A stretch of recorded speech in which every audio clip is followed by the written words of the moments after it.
ፕሮጀክቶች በጊዜያቸው አይጠናቀቁም በበጀት አይጠናቀቁም የታለመላቸው ግቦች አንዳንዴ አይመቱም ይሄ ከኒውክሊየር ፕላንት ከኦሎምፒክ ጌምስ ዝግጅት እና በኮንስትራክሽን ኢንዱስትሪም ያለ የጠቅላይ ሚኒስትር ቤንያሚን ኔታንያሁ መንግስት ጋዛ አካባቢ ሊያየው የማይፈልገው የረሲፕ ጣይብ ኤርዶሃን መንግስት የጋዛ የወደፊት ዕጣ ፈንታ በፍልስጤማውያን የሚመራ መሆን አለበት እናም ማንኛውም አዲስ የሞግዚትነት ስርዓት ማስወገድ እንዳለበት ከሌሎች 6 ከፍተኛ የአረብ ሀገሮች ጋር በመሆን በኢስታንቡል ከተወያዩ በኋላ መግለጫ ወጥቷል።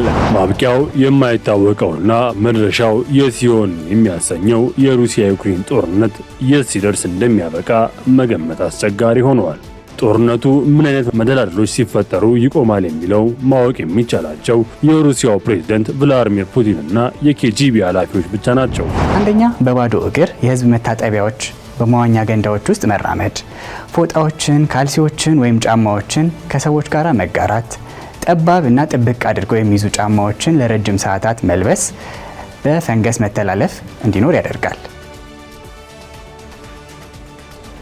ሰላም ጤና ይስጥልን ውድ ሀገሬ ቴሌቪዥን ተመልካቾች እንደምን አመሻችሁ።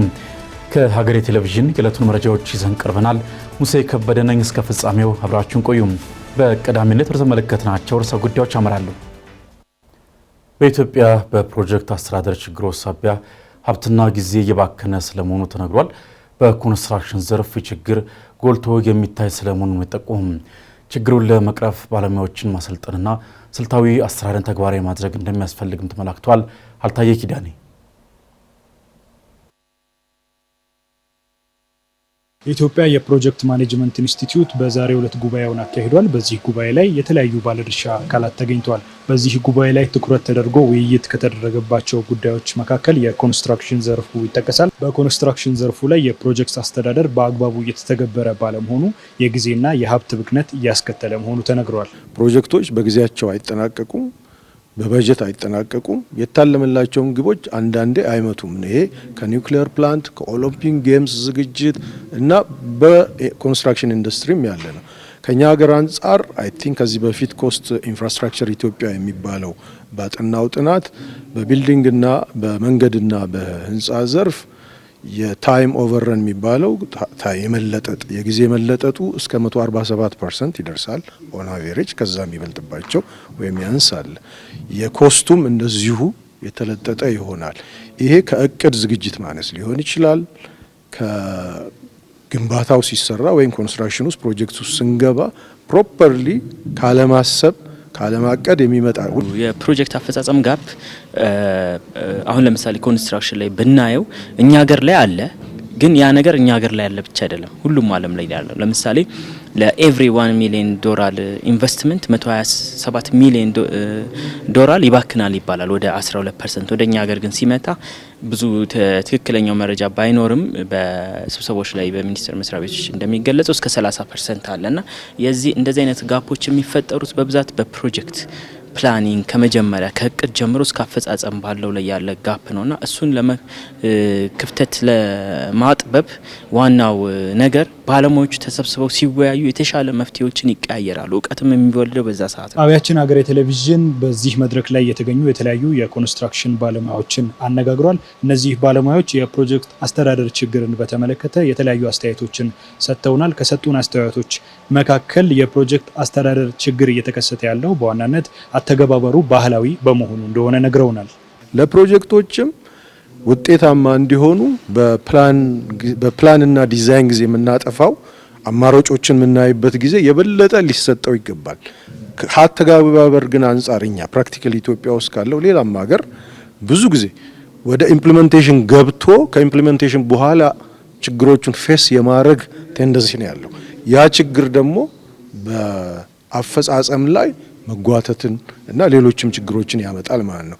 ጊዜ ወስደን ካቀድን ጊዜ ወስደን ዲዛይኖችን ከሰራን አማራጮችን ካየን ሪስኮችን ምንድናቸው ፖቴንሻሊ ሊመጡ የሚችሉ ሪስኮችን ብለን አሰስ ካደረግን ውጤታማ እንሆናለን ማለት ነው። ያንን ባለማድረጋችን ሁሌም እንከፍላለን። እንግዲህ እስከዛሬ እስከ ሪሰንት ይርስ ያው በትራዲሽናል የፕሮጀክት ማኔጅመንት እንትኑ ስርዓት ነበር ስንሄድ የነበረው። ያው ትራዲሽናል በአማርኛ ባህላዊ ልንለው እንችላለን። ያው አክቹአሊ የነበረው አሁን የፒኤምአይ ከመጣ በኋላ ፕሮጀክት ማኔጅመንት ኢንስቲትዩቱ ከመጣ በኋላ በፒኤምአይ ሰርቲፋይድ እያስደረግን ስታፎቻችን በዘመናዊ አመራር የፕሮጀክት ማኔጅመንት ስርዓት ለመሄድ እየሞከረ ነውና አሁን ከረንትሊ ፕሮጀክት ማኔጅመንት ኦፊሶችን በየተለያዩ ቦታዎች ላይ የተለያዩ የሀገሪቷ ክፍሎች ላይ ነው የተቋቋሙት። እነዚህ የፕሮጀክት ማኔጅመንት ኦፊሶች በአካባቢው እነሱ በሚገኙበት አካባቢ ያሉትን ፕሮጀክቶች ማኔጅ ያደርጋሉ፣ ኮንትሮል ያደርጋሉ። ስለዚህ በፊት ከአዲስ አበባ እየተሄደ ከሄድ ኦፊስ እየተሄደ የነበረው ቁጥጥር አሁን በተሻለ ሁኔታ ቀረብ ብሎ ፕሮጀክቶቹን ለመቆጣጠር ያስችላል።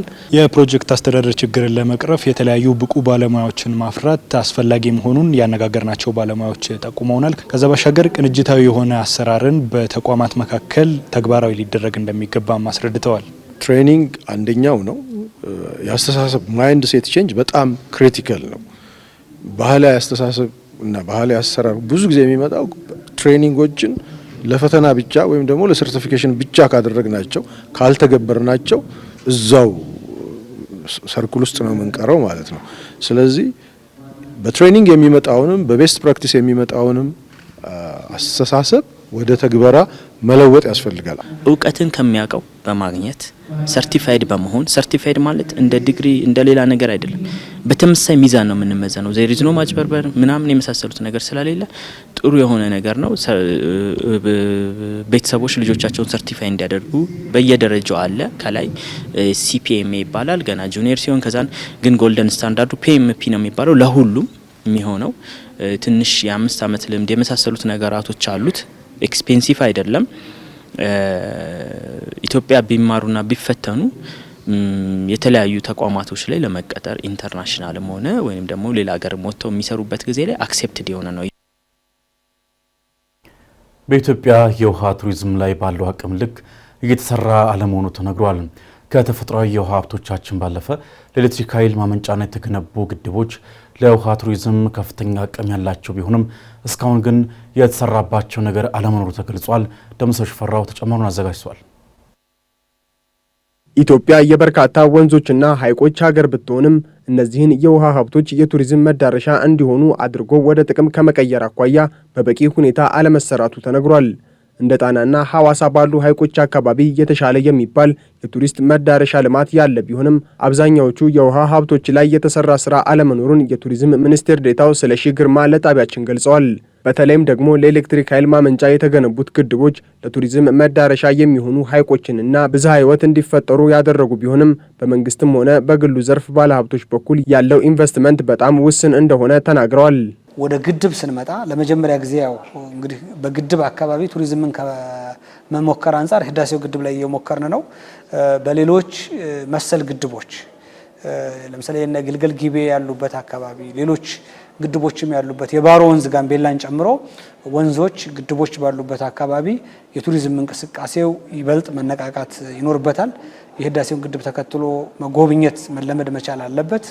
ይህን ለማድረግ እንደ ቱሪዝም ሚኒስቴር የውሃ ተኮር ቱሪዝም እንደ ስትራቴጂ አቅጣጫ የትኩረት መስክ አድርገን ወስደን ስራዎችን ጀምረናል። ቦታዎችን ማስጎብኘት ጀምረናል። በዚህ አካባቢ ግን ያለው ኢንቨስትመንት በጣም ውስን ስለሆነ በተለይ ከመሀል ሀገር በራቅን ቁጥር ያለው ኢንቨስትመንት ውስን ስለሆነ እዚህ አካባቢ ላይ የፕራይቬት ሴክተሩ በንቃት ኢንቨስት እንዲያደርግ ልዩ ማበረታቻዎችን ቀርጸን በዚህ አካባቢ ኢንቨስት ማድረግ የሚፈልጉ ለምሳሌ ጀልባ ከውጭ ማምጣት የሚፈልጉ ገንዘብ ሚኒስቴርን ፈቅዶ ከቀረጽ ነጻ ጀልባዎችን ወደ ሀገር ውስጥ በማስገባት በቀላሉ የውሃ ተኮር እንቅስቃሴ፣ የሰዎች እንቅስቃሴ፣ የጎብኚዎች እንቅስቃሴ እንዲኖር ጥረት እየተደረገ ይገኛል ማለት ነው። እንደ ቱሪዝም ሚኒስቴር እነዚህን ግድቦችና አካባቢያቸውን የማስጎብኘት ስራዎች የተጀመሩ ቢሆንም የበለጠ መዳረሻዎቹን ለማሳደግ ግን የግሉ ዘርፍ ኢንቨስትመንት በጣም አስፈላጊ እንደሆነ አቶ ስለሺ ጠቁመዋል። ግድቦቹ የፈጠሯቸው ሐይቆች እንዲሁም እንደ ባሮ ያሉት ወንዞች ቱሪስቶችን ለመሳብ የሚያስችሉ የተለያዩ እንቅስቃሴዎችን ለማድረግ ምቹ መሆናቸውን በመግለጽ ባለሀብቱም የውሃ ላይ ቱሪዝምን ታሳቢ ባደረጉ ኢንቨስትመንቶች ላይ እንዲሰማራ ጥሪ አቅርበዋል። አጠቃላይ ግን ውሃ ተኮር የሆኑ አክቲቪቲዎችን ለምሳሌ የወተር ስፖርት የሚባለው የውሃ ስፖርት፣ የሪቨር ራፍቲንግ የሚባል አለ። ወንዝን ወራጅ ወንዝን ተከትሎ አድቬንቸርስ የሆነ የውሃ ላይ ጉዞ ከዚህ በፊት ሚስትሪስ ኦፍ ዘ ናይል የሚል ፊልም ተሰርቶበታል። የዛ አይነት እንቅስቃሴዎችን ከማድረግ አንጻር የዋና ውድድር ከማድረግ አንጻር በውሃ ላይ ተንሳፋፊ የሆኑ ፍሎቴል የሚባሉ የውሃ ላይ ተንሳፋፊ ሆቴል ማለት ነው። ፍሎቴል ማለት እንዲህ አይነት አክቲቪቲዎችን ከማድረግ አንጻር በተፈጠሩ ደሴቶች ላይ ትልልቅ ሙዚየሞችን ሰርቶ አገልግሎት ከመስጠት አንጻር በጣም ውስን እንቅስቃሴ ነው እስካሁን የነበረው ወይም የለም በሚባል ደረጃ ስለነበር ይሄን እድል ተጠቅሞ ማበረታታት መስራት ያስፈልጋል። እንደ ቱሪዝም ሚኒስቴር የተጀመሩ ስራዎች ስላሉ ሌሎች ባለድርሻ አካላትም ከኛ ጋር በመቀናጀት አብረው መስራት ይኖርባቸዋል የሚል እምነት አለኝ። በቅርቡ ተጠናቆ ለምረቃ የበቃው ታላቁ የኢትዮጵያ ህዳሴ ግድብና ግድቡ የፈጠረው ንጋት ሐይቅ እንዲሁም በርካታ ደሴቶችም ለዚሁ የውሃ ላይ ቱሪዝም ምቹ መሆናቸው ተነግሯል። ይህንን ሀብትም ከኃይል ማመንጫነት ባለፈ የቱሪዝም መዳረሻ ለማድረግ የሚያስችሉ እቅዶች በውሃና ኢነርጂ ሚኒስቴር በኩል ተዘጋጅተዋል። በዚህ እቅድ መሰረትም በግድቡ አቅራቢያ የተለያዩ የቱሪዝም መዳረሻ ልማቶችን እንዲሁም የግድቡንና የኢትዮጵያን ታሪክ የሚዘክር ሙዚየም እንደሚገነባ ተገልጿል። በሀብት ደረጃ የያዘው በዋናነት የንጋት ሐይቅን ይዟል። ከዛ ባሻገር ደግሞ ከንጋት ሐይቅ በተወሰኑ ኪሎ ሜትሮች ላይ የሚኖር በፈር አለ። ይሄ ከንክኪ በአብዛኛው ነፃ ይሆናል ተብሎ ፕላን የሚደረግ ከዛ ደግሞ ትራንዚሽን ዞን ብለን የምናስበዋለን። ያንን ደግሞ ተከትሎ ቀጥሎ ደግሞ የሚመጡ ደግሞ ሌሎች ቦታዎች አሉ። ስለዚህ እነዚህን ቦታዎች ነው በአጠቃላይ ይዞ ልማት ላይ የሚያውለው ማለት ነው። ይህን ሲታሰብ በዋናነት ቱሪዝም ላይ ያለው እጅግ በጣም ኢምፖርታንት ነው ብለን እናስባለን። ስለዚህ ይሄ ቱሪዝም ላይ የሚነሱ ነገሮች እንግዲህ ከዛ ጋር ከትራንስፖርት ጋር የሚያያዙ የቱሪዝም ስራዎች አሉ። እዛ አካባቢ የሆቴልና የኢንዱስትሪ የፓርኮች እነዚህ ትልልቅ ስራዎች አሉ። እነዚህ በጣም ኢምፖርታንት ናቸው። ሌላ ደግሞ እንደ ሙዚየም አይነት ነገሮችም ውስጡ ይኖራሉ ተብሎ ይታሰባል። ስለዚህ ኢትዮጵያ መቼም ትልቅ የውሃ ታሪክ ባለቤት ነች። ስልጣኔዎችም ቀደም ሲል ከውሃ ጋር የተያዙ ናቸውና እንደው ምናልባትም ነው የምንመኘው እነዛን ሙሉ የሚዘክር ትልቅ ሙዚየም ጭምር እንዲኖረው ይታሰባል። ስለዚህ እነዚህ በዋናነት ኢንዱስትሪው ላይ የቱሪዝም ኢንዱስትሪው ላይ ታስበው የሚደረጉ ናቸው። እንግዲህ አሁን የበረራ መስመሮች አሉ። ሌሎች እነዚህ ሲመጡ ደግሞ ሞር ቱሪስት ወደ ቦታው ላይ እንዲመጣ ያግዛል ማለት ነው። መንግስት እንደ ህዳሴ ግድብ ባሉ አካባቢዎች ላይ የውሃ ቱሪዝምን ለማበረታታት የተለያዩ ስራዎችን እየሰራ እንደሚገኝ የተገለጸ ሲሆን ከነዚህም መካከል ጀልባዎች ከቀረጥ ነፃ ወደ አገር ቤት እንዲገቡ መፈቀዱ የሚጠቀስ ነው። ፍልስጤም ሞግዚት አያስፈልጋትም ሲሉ የቱርክ የውጭ ጉዳይ ሚኒስትር ሀካን ፊዳን ተናግረዋል። ሚኒስትሩ ከተለያዩ አረብ ሀገራት ጋር ባደረጉት ውይይት ፍልስጤም በፍልስጤማውያን መመራት አለባት ብለዋል። የአንካራ መረጃዎች እንደሚያመላክቱት በሐማስ የተያዙትን የእስራኤል ታጋቾችን ጨምሮ በፍርስራሹ ስር የተቀሩትን ሰዎች ቅሪት ለማግኘት የሚደረገውን ጥረት ለመርዳት የተላከ የቱርክ የአደጋ ጊዜ እርዳታ ቡድን እስራኤል ወደ ውስጥ ለመግባት ፈቃደኛ ባለመሆኗ በድንበር ላይ መቆየቱ ተዘግቧል። ዳግም ተገኝ ተጨማሪውን አዘጋጅቷል።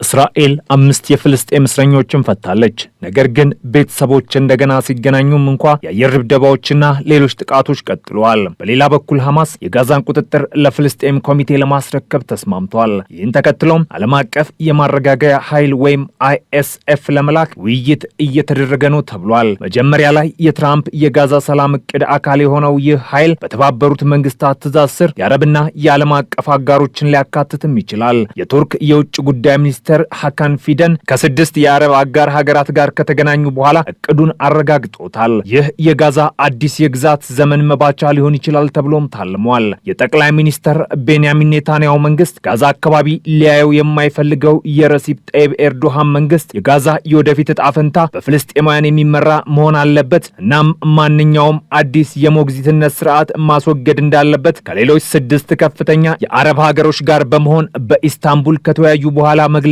ወጥተዋል።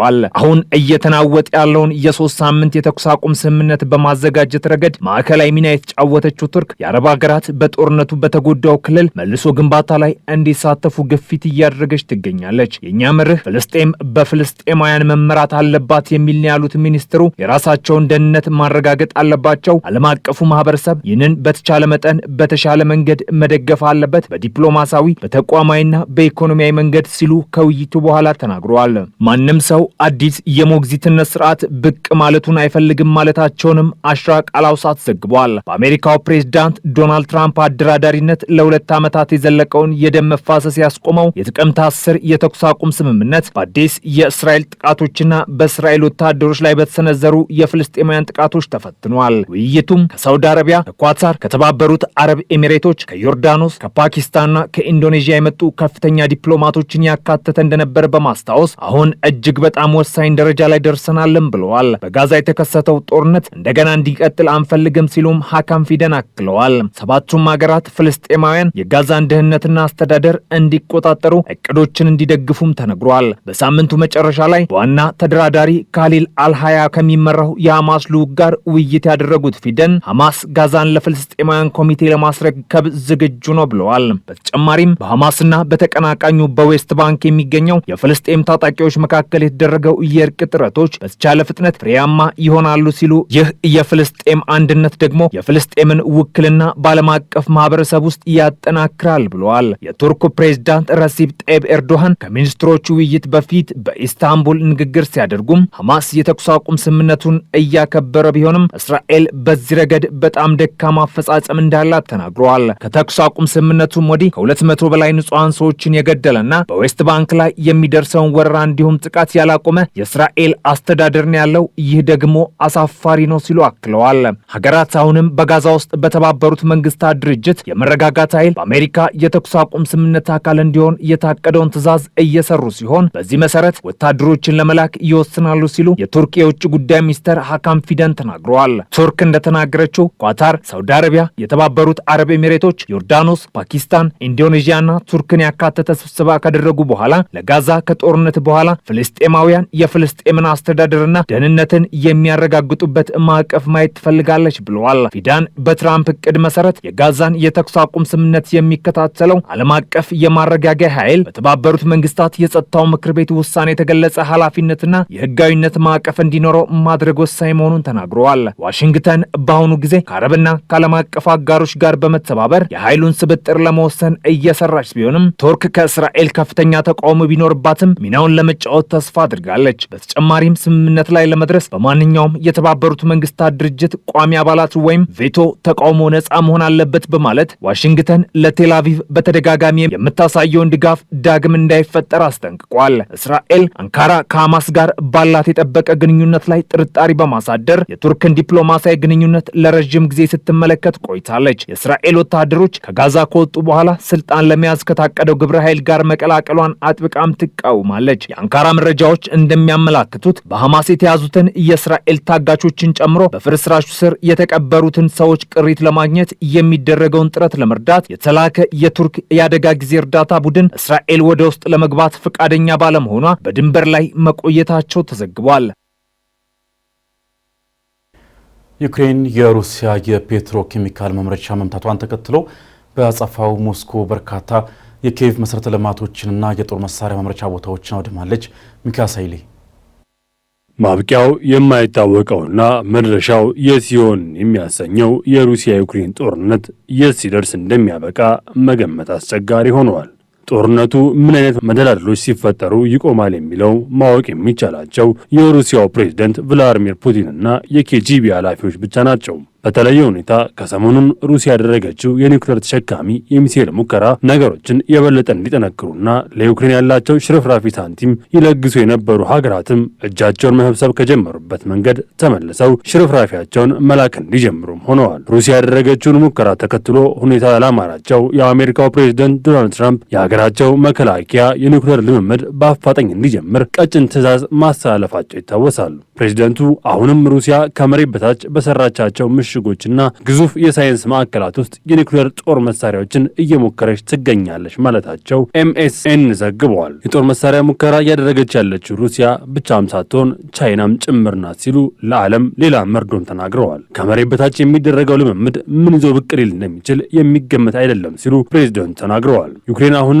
የቶምሃክን ሚሳኤል እንዲሰጣትና እንድታጠቅ መጠየቋን ቀጥላለች። ቶምሃክ ሚሳኤል አንድ ጊዜ ቢተኮስ 2500 ኪሎ ሜትር የሚርቅን ቦታ ማውደም ይችላል። ይህም ዩክሬን ይህንን መሳሪያ አንድ ጊዜ ብትተኩስ የሩሲያን ዋና ከተማ ሞስኮን መምታት የሚያስችላትን ነው ተብሏል። ይህን መሳሪያ ዩክሬን መታጠቅ የምትችል ከሆነ ሩሲያ በአጸፋ የምታደርገው እርምጃ ከየትም ጊዜ የከፋ እንደሚሆን ትራምፕ ተናግረው ዩክሬን ይህን መሳሪያ ለመታጠቅ ያቀረበችው ሀሳብ ብትተወው መልካም እንደሆነም ፕሬዝደንቱ ተናግረዋል። ለጊዜው ቶማሃውክን ማሰብ አያስፈልግም ብለዋል። ፕሬዝደንቱ እንዳሉት የዩክሬን ጦርነት ለአሜሪካ የምጣኔ ሀብት እንቅስቃሴ መጥፎ ሊሆን እንደሚችል ተናግረው በተቻለ አቅም ዘለንስኪ ጦርነቱን የሚያበቃበትን መንገድ መፈለግ እንዳለባቸው በመድረኩ ተናግረዋል። የምዕራቡ ዓለም ሀገራትም በስፋት ያቀፈው የጦር ግንባር የተቻለውን ሁሉ ለዩክሬን ማድረግ እንደሚቀጥል በድጋሚ አረጋግጠዋል። ዘለንስኪ ምሽቱን ከሚዲያዎች ጋር በነበራቸው ቃለ ምልልስ የፑቲን መንግስት ዩክሬናውያንን መጨረስ ይፈልጋል፣ ይህ ደግሞ ሊሳካ የማይችል ህልም ነው ማለታቸውን ሰምተዋል። ቤልጂየም በአንጻሩ በጦር ሜዳ አካባቢ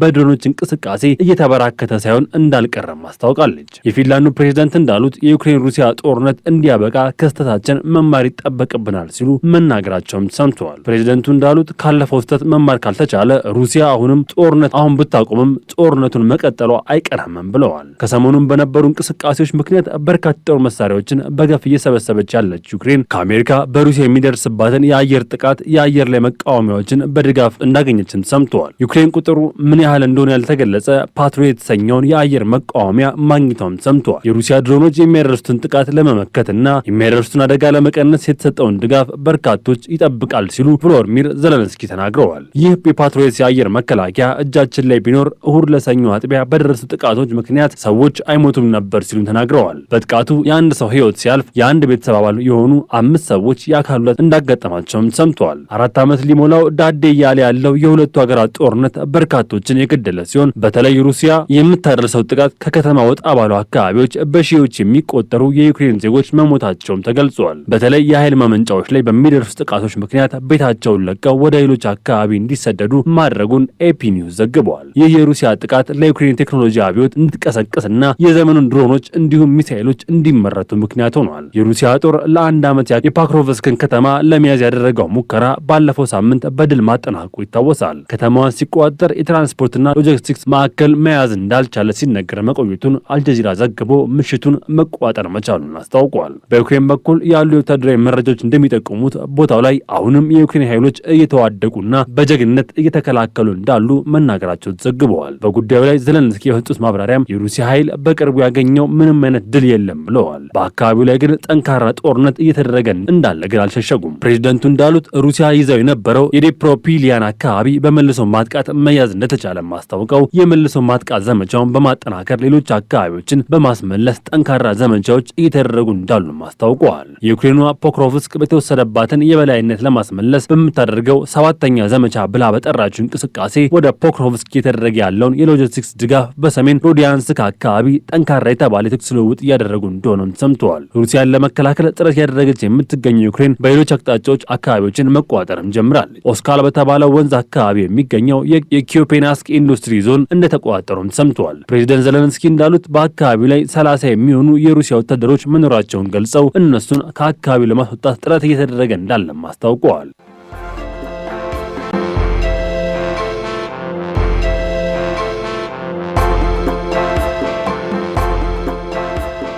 ወደ አጫጭር መረጃዎቻችን አለፍን። የውሃና ኢነርጂ ሚኒስቴር ከ2.8 ቢሊዮን ብር በላይ በሆነ ወጪ የመጠጥ ውሃና ሳኒቴሽን ፕሮጀክት ግንባታ ለማከናወን የሚያስችለውን ስምምነት ፈጽሟል። ከስምምነቱ መሃል የዋጭሌ፣ የዳሮ ላቡና የኤልወያ የመጠጥ ውሃና ሳኒቴሽን ፕሮጀክቶችን ጨምሮ ከተለያዩ ተቋራጮች ጋር 12 የኮንትራት ውሎች መፈጸማቸውን ተነግሯል። የኮንትራት ውል ስምምነቱ የተፈጸመው ፕሮጀክቶቹን በአንድ ዓመት ጊዜ ውስጥ ለማጠናቀቅ መታቀዱ የተገለጸ ሲሆን ከነዚህ የውል ስምምነቶች በተጨማሪ ሚኒስቴሩ የውሃ ጉድጓድ ለማስቆፈር የሚያስችል ስምምነት ማድረጉን አስታውቋል። ሚኒስቴሩ ከዋንዋሽ ፕሮግራም በተገኘ ገንዘብ የንጹህ መጠጥ ውሃ ሳኒቴሽን ስራዎችን እያከናወነ መሆኑን፣ በዚህም ጥናትና ዲዛይን፣ የውሃ ጉድጓድ ቁፋሮ፣ መጠጥ ውሃና ሳኒቴሽን ፕሮጀክቶች ግንባታና ክትትል ስራዎችን በማከናወን ላይ እንዳለም ተገልጿል።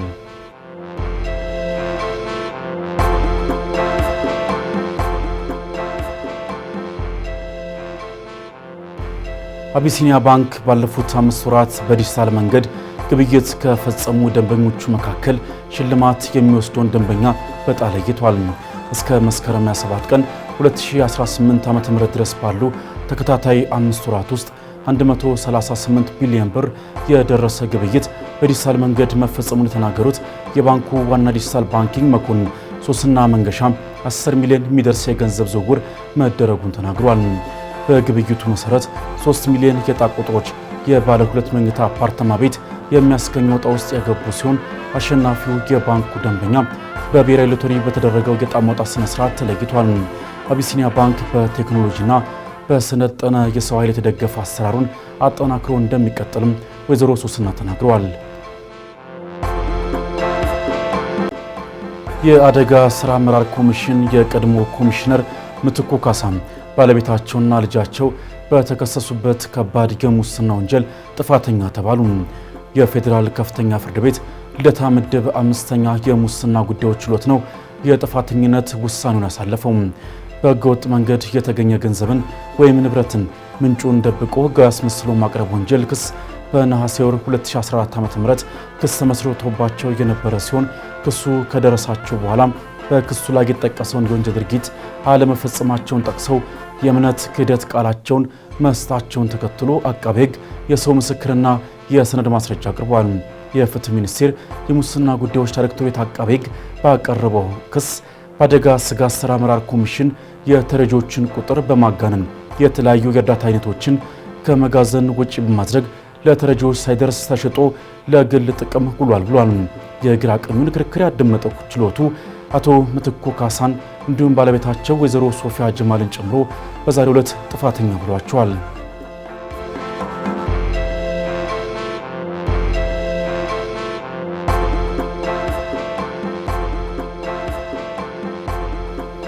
ከውጭ የደቡብ ሱዳን ፕሬዝዳንት ሳልቫኪር የሀገሪቱን የገንዘብ ሚኒስትር አቲያንግ ዲያንግን ከ2 ወራት ቆይታ በኋላ ከስልጣን አሰናበቱም። በምትኩም በርናባ ባክቾልን የሾሙት ፕሬዝዳንት ኪር የሀገሪቱን ባለስልጣናት ቦታ በተደጋጋሚ መቃየሩን ቀጥሏል ተብሏል። የደቡብ ሱዳንን ጦርና የመንግስት መዋቅራቸውን በተደጋጋሚ በማደራጀት የሚተቹ ሳልቫኪር ይህንን እንደሚያደርጉም በሀገሪቱ የትጥቅ ግጭት እንዳይከሰት ለመከላከልና የኃላፊነት ቦታዎችን በትክክል የሚመራው ማን ነው የሚለው ለማጣራት እንደሆነ የሀገሪቱ የፖለቲካ ተንታኞች ተናግረዋል። ደቡብ ሱዳን ለአውሮፓውያን አቆጣጠር በ2011 ከሱዳን ከተገነጠለችበት ጊዜ ጀምሮ በሽግግር መንግስት መራ የቆየ ሲሆን በሀገሪቱ በነበረው የእርስ በርስ ጦርነት ወቅት የኪር ተቃዋሚ የነበሩት ሪክ ማቻር ከምክትል ፕሬዝዳንትነት ተነስተው መታሰራቸው ይታወሳል። አሁን አዲስ የተሾሙት የፋይናንስ ሚኒስትር ደግሞ በሪክ ማቻር ምትክ ምክትል ፕሬዝዳንት ሆነው ተሹመው እንደነበር አስታውሶ የዘገበው ሮይተርስ ነው።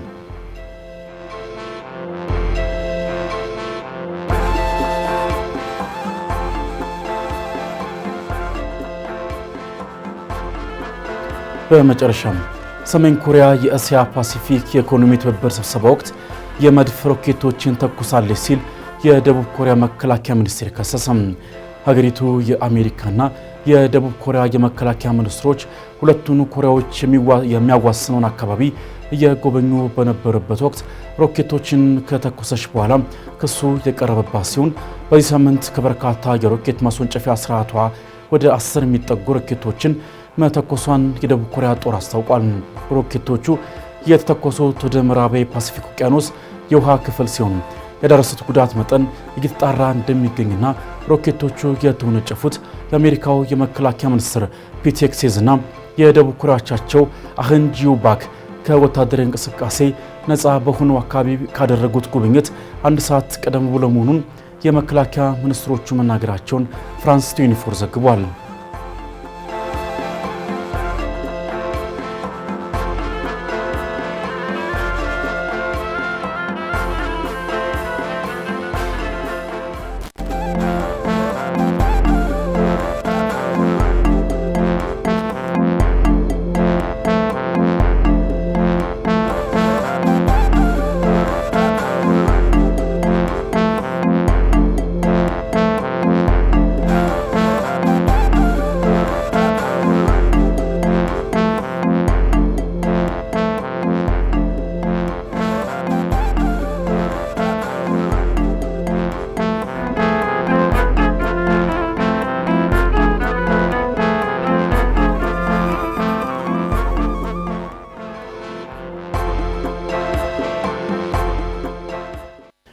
መጥፎ የእግር ጠረን እንዲኖረን ከሚያደርጉት ነገሮች ውስጥ እግር ላይ የሚገኙ ፈንገሶች ይጠቀሳሉ። በዋናነት ደግሞ ጫማዎችን በመዋዋስ መጠቀም፣ ረጅም ሰዓት ጥብቅ ያሉ ጫማዎችን መጠቀምና ንጽህናን አለመጠበቅ ዋነኛ ምክንያቶች መሆናቸውን ባለሙያዎች ይናገራሉ። የዛሬው የጤና አዳም መሰናዷችን ትኩረቱን እዚህ ላይ አድርጓል። ተከታትለን እንመለስ።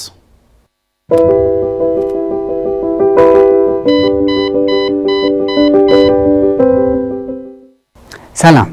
እግሮት መጥፎ ጠረን እያመጣ ተቸግረዋል? ምክንያቱን እነግራችኋለሁ። አብራችሁን ቆዩ። ዶክተር ቢኒያም ሳኔ። መጥፎ የእግር ጠረን እንዲኖረን ከሚያደርጉ ነገሮች ውስጥ በዋናነት እግር ላይ የሚገኙ ፈንገሶች ይጠቀሳሉ። እነዚህ ፈንገሶች ከሰው ወደ ሰው የሚተላለፉባቸው ምክንያቶች አንደኛ በባዶ እግር የህዝብ መታጠቢያዎች፣ በመዋኛ ገንዳዎች ውስጥ መራመድ፣ ፎጣዎችን፣ ካልሲዎችን ወይም ጫማዎችን ከሰዎች ጋር መጋራት፣ ጠባብ እና ጥብቅ አድርገው የሚይዙ ጫማዎችን ለረጅም ሰዓታት መልበስ በፈንገስ መተላለፍ እንዲኖር ያደርጋል። ምልክቶቹ ምንድን ናቸው? በእግሮቻችን ጣቶች መካከል ማሳከክ፣ የቆዳ መፈርፈር፣ ማቃጠል ሲኖር፣ ከዚህ በተጨማሪ እነዚህ ፍርፋሪዎች መጥፎ ሽታ ሊኖራቸው ይችላል። በዋናነት በአራተኛውና በአምስተኛው ጣቶቻችን መካከል በምስሉ ላይ እንደምትመለከቱት አይነት የቆዳ መፈርፈር ይከሰታል። የቆዳ ፈንገስ ወይንም የእግር ፈንገስ ሕክምናው ምን ይመስላል? ጸረ ፈንገስ ክሬሞችን ወይንም ፓውደሮችን ከፋርማሲ ውስጥ በመግዛት መጠቀም እንችላለን። ከዚህ በተጨማሪ እግራችንን በደንብ ከታጠብን በኋላ በደንብ ማድረቅ ይኖርብናል። እንዲሁም ካልሲዎችን፣ ጫማዎችን፣ ፎጣዎችን ከሰዎች ጋራ መጋራት ማቆም ይኖርብናል። በእነዚህ በሚቀቡ መድኃኒቶች ለውጥ ካላገኙ ሐኪሞች በአፍ የሚወሰድ ጸረ ፈንገስ መድኃኒቶች ሊያዙሎት ይችላሉ። በመጨረሻም ሁል ጊዜ እግሮትን በደንብ ያድርቁ። ጫማዎትን፣ ካልሲዎትን፣ ፎጣዎትን ከሰው ጋራ መጋራትን ያቆሙ። በህዝብ መታጠቢያዎች እንዲሁም በዋና መዋኛ ቦታዎች ላይ ባዶ እግሮትን አይራመዱ። ሰላም።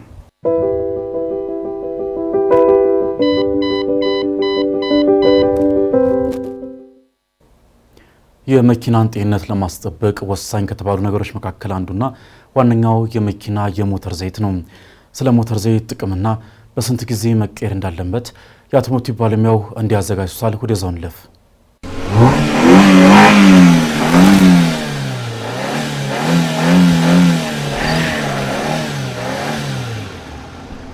ሰላም እንደምናላችሁ ውድ ተመልካቾቻችን፣ በዛሬታችን የመኪናችን የደም ስር የሆነውን የመኪና የሞተር ዘይት በስንት ጊዜ መቀየር እንዳለበት እናያለን። ከመረጃዎቹ ጋር አብሬያችሁ የምቆየው የአውቶሞቲቭ ባለሙያ አዶንያ ብርሃኔ። መልካም ቆይታ። የመኪና ሞተር ዘይት ማለት የመኪናችን የደም ስር እንደሆነ ግልጽ ነው። ይህን ስንላችሁ በነዳጅ ብቻ የሚሰሩ መኪኖች ብቻ ሳይሆኑ አሁን በከተማችን ላይ የምናስተውላቸው ነዳጅና ኤሌክትሪክ በአንድ ላይ የሚሰሩት ሃይብሪድ በሚል በተለምዶ የምንጠራቸው ተሽከርካሪዎችን ይጨምራል። እነዚህ መኪኖች የመኪናችን ሞተር የሚገኙበትን የተለያዩ የሞተር ክፍሎችን ማንቀሳቀስ ይኖርባቸዋል። ይህ ደግሞ በውስጡ ፍሪክሽን ወይ ደግሞ ሰበቃ እንዲፈጠር ያደርገዋል። የመኪና ዘይት ሞተሩ የተለያዩ ቦታዎች በመግባት የማለስለስ ስራውን የሚሰራ ነው። ለዚህም ነው መኪናችን ይዘን ከመንቀሳቀሳችን በፊት ሞተሩን ማሞቅ አለብን የሚባለው። ምክንያቱም ዘይቱ የሚፈለግበት ቦታ ሳይደርስ ሞተር ውስጥ የሚገኙት የተለያዩ ክፍሎች ከተንቀሳቀሱ ሞተር ውስጥ ጉዳት ሊደርስ ስለሚችል ነው። ታዲያ ይህ ለሞተር ወሳኝ የሆነው ዘይት ለመቀየር ራሱን የቻለ ጊዜ አለው። ይህን ለመመልከት ደግሞ ከመኪናው ጋር የሚመጣው መመሪያ መመልከት ይኖርብናል።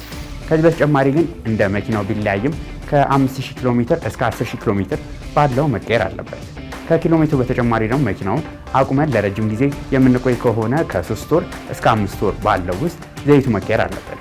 ከዚህ በተጨማሪ ማየት ያለብን ነገር ዘይት መቆሸሽና አለመቆሸሹን የመኪናው ኮፈን ከፍተን የዘይት መመልከቻ ዲፕስቲክ ስንመለከት በውስጡ ያለው ዘይት ቆሽሾ ወይም ወደ ታች ወርዶ ከሆነ ዘይቱ መቀየር አለበት ማለት ነው። የዘይት ዲፕስቲክ ግን ስንመለከት በውስጡ ያለው ዘይት በጣም የወረደ ከሆነ አንዳንድ ጊዜ በአላስፈላጊ መልኩ ዘይት ከነዳጅ ጋር የተቃጠለ ሊወጣ ስለሚችል እሱም መፈተሽ ተገቢ ነው። ለዛሬ ይዤላችሁ የቀረብኩት መረጃ ይህን ይመስል ነበር። በቀጣይ ሌሎች ከመኪና ጋር በተገናኙ መረጃዎች እስከምንገናኝ ድረስ መልካም ሁሉ ተመኘው።